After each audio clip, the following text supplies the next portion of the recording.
Lorsque quelqu'un que nous aimons nous quitte, la douleur et l'incertitude peuvent être écrasantes. Vous vous êtes déjà demandé ce qui se passe réellement après la mort? Souvent, nous nous sentons perdus, sans réponse claire, coincés entre la tristesse et le doute. La vérité, c'est que peu de gens savent ce qui se passe réellement à ce moment délicat. Quand nous réfléchissons à ce qui arrive après notre mort, de nombreuses questions surgissent. Existe-t-il quelque chose après la mort? Reviendrons-nous dans un autre corps? Et le ciel et l'enfer? L'un de ces endroits est-il notre destination finale? Ces doutes sont courants lorsque nous parlons de la mort. Mais est-ce que la mort est vraiment la fin de tout ou simplement le début d'un nouveau voyage? Depuis les temps anciens, les gens cherchent à comprendre les grandes questions de la vie. À travers le monde, diverses cultures et religions ont leur propre vision et croyances sur ce qui nous attend après la mort. Certaines personnes croient que l'âme quitte le corps et va dans un endroit appelé purgatoire, où elle est purifiée de ses péchés avant d'aller au paradis. D'autres croient que nous nous réincarnons, revenant sur terre dans un nouveau corps. Et il y a aussi ceux qui croient que nos corps reposent simplement dans les tombes jusqu'au retour de Jésus. Avec tant d'opinions différentes, il est normal de se sentir confus sur ce qui se passe réellement après la mort. Cependant, beaucoup de ces débats peuvent être éclaircis si nous regardons la Bible, qui est la parole de Dieu. Elle nous donne des réponses claires à beaucoup de ces questions. Dans la vidéo d'aujourd'hui, je partagerai 5 faits surprenants sur la mort. Mais avant de commencer, je vous demande de laisser un like afin que plus de gens puissent comprendre cela. Commençons. Le premier fait important est que les morts ne peuvent pas interagir avec les vivants. De nombreuses cultures et religions croient que les défunts peuvent encore influencer et révéler des secrets aux vivants. Cependant, ce n'est pas ce que dit la Bible. Dans l'Ecclésiaste, chapitre 9, il est écrit que les vivants ont de l'espoir et savent qu'ils mourront, mais les morts ne savent rien et ne participent plus à rien de ce qui se passe dans le monde. Ils ne se souviennent de rien, et des sentiments comme l'amour, la haine et la jalousie n'existent plus pour eux. Cela montre qu'après la mort, les personnes n'ont aucune influence sur ce qui se passe ici sur Terre. Par conséquent, si vous entendez une histoire sur une personne décédée envoyant un message à travers un médium ou un autre intermédiaire, soyez sceptiques. Même si l'idée semble réconfortante, il est peu probable que ce soit réellement la personne décédée qui communique. La Bible avertit que Satan peut se déguiser en ange de lumière pour tromper les gens. De plus, dans la parabole de Lazare et de l'homme riche, Jésus enseigne qu'il existe un grand abîme séparant les vivants des morts, rendant toute communication entre eux impossible. Le deuxième fait important est que, après la mort, notre esprit retourne à Dieu. Les films, séries et livres montrent souvent des esprits errants dans le monde, interagissant avec les vivants, les protégeant ou les effrayant. Il existe également de nombreuses histoires d'âmes se réincarnant dans de nouveaux corps pour continuer leur vie sur Terre. Cependant, ces histoires sont de la fiction et ne reflètent pas la réalité. La Bible explique que, lorsque nous mourons, notre corps se transforme en poussière, retournant à son état d'origine, tandis que notre esprit retourne à Dieu. Dans l'Ecclésiaste, il est écrit « Et la poussière retourne à la terre, d'où elle est venue, et l'esprit retourne à Dieu, qui l'a donné. » De plus, un fait intéressant concernant le retour de Jésus est que, lorsque cela arrivera, nous serons transformés et ressuscités avec nos propres corps. Cela est montré dans Luc 24, où, après la résurrection, Jésus est apparu à ses disciples. Ils étaient choqués, pensant voir un esprit, jusqu'à ce que Jésus leur montre qu'il avait un corps physique. Percevant la confusion et le doute des disciples, Jésus leur dit « Pourquoi êtes-vous troublés? Pourquoi surgissent des doutes dans vos cœurs? Regardez mes mains et mes pieds, c'est bien moi. Touchez-moi et voyez, un esprit n'a ni chair ni os, comme vous voyez que j'ai. » Après leur avoir montré ses mains et ses pieds et voyant qu'ils ne croyaient toujours pas, à cause de la joie et de l'étonnement, Jésus demanda quelque chose à manger. Ils lui donnèrent un morceau de poisson grillé, qu'il mangea devant eux. Le troisième fait est que, selon la foi chrétienne, lorsqu'une personne qui croit en Jésus comme sauveur meurt, elle va immédiatement en présence de Jésus. Cela est basé sur ce que Jésus a dit au voleur crucifié à ses côtés, « Aujourd'hui, tu seras avec moi dans le paradis. » Dans la Bible, paradis et sein d'Abraham sont des termes utilisés pour décrire un lieu de paix et de bonheur après la mort. Jésus a promis aux voleurs qu'ils seraient ensemble dans cet endroit. De plus, dans les Actes, la Bible rapporte qu'Étienne, lorsqu'il a été lapidé à mort, a vu Jésus à la droite de Dieu dans le ciel, attendant de le recevoir. Étienne cria, « Seigneur Jésus, reçois mon esprit. » On croit que, immédiatement après sa mort, son esprit est allé à la rencontre de Jésus. De même, l'apôtre Paul, bien qu'emprisonné et sachant que sa mort était proche, n'avait pas peur.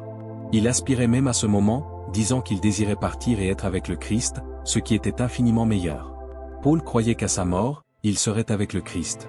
Ces exemples montrent que, selon la foi chrétienne, immédiatement après la mort, l'esprit d'un croyant rencontre Jésus. Le quatrième point important est que, selon la Bible, les corps des chrétiens dorment après la mort. Cette expression « dormir » peut être comprise de deux manières. La première fait référence au repos quotidien dont nous avons tous besoin, et la deuxième à l'état du corps après la mort.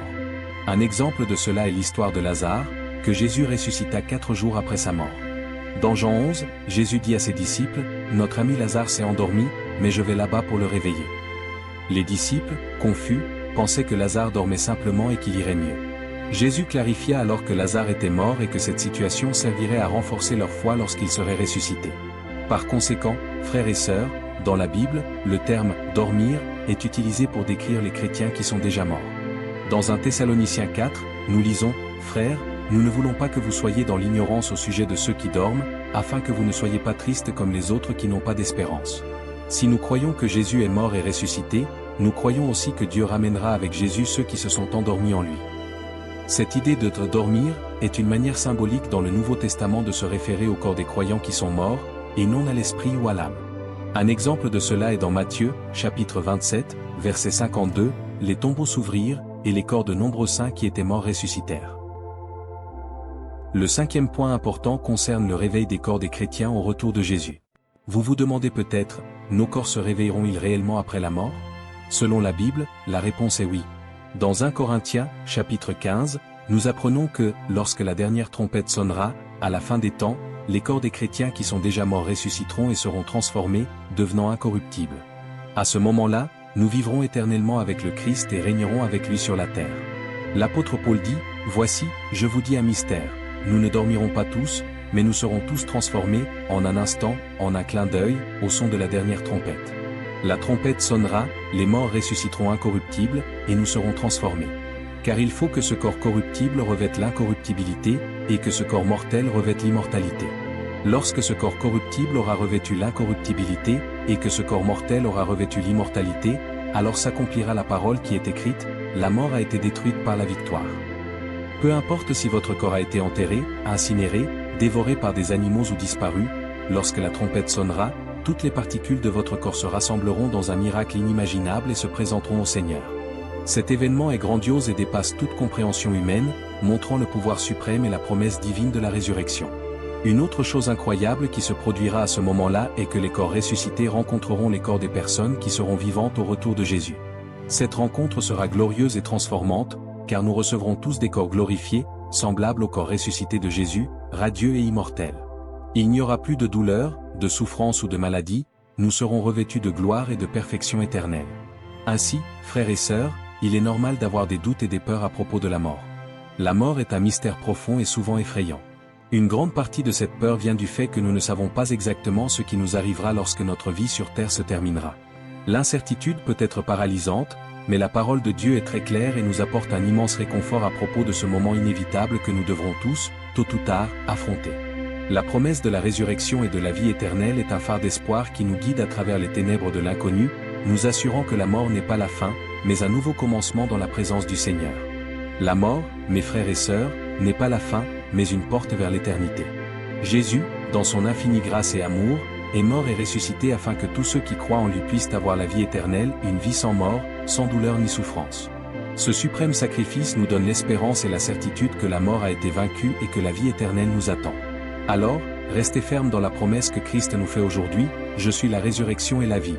Celui qui croit en moi vivra, même s'il meurt, et quiconque vit et croit en moi ne mourra jamais. » Ces paroles de Jésus sont une invitation à la foi et à la confiance en sa résurrection et dans le pouvoir de sa promesse.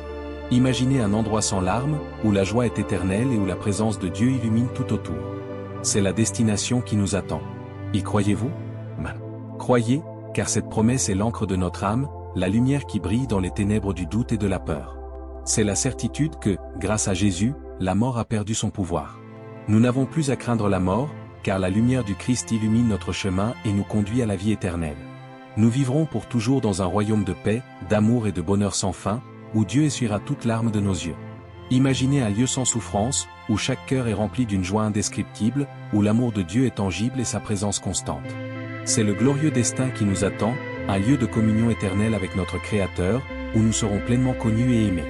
Ainsi, fortifiez votre foi et vivez avec la certitude que la vie éternelle est la récompense promise à ceux qui font confiance au Seigneur. Cette foi nous donne le courage de faire face aux difficultés de la vie, sachant qu'elles sont temporaires et que la gloire future est éternelle. La foi en Jésus nous offre une espérance ferme, une paix qui dépasse toute compréhension et une joie qu'aucune situation ne peut nous ôter.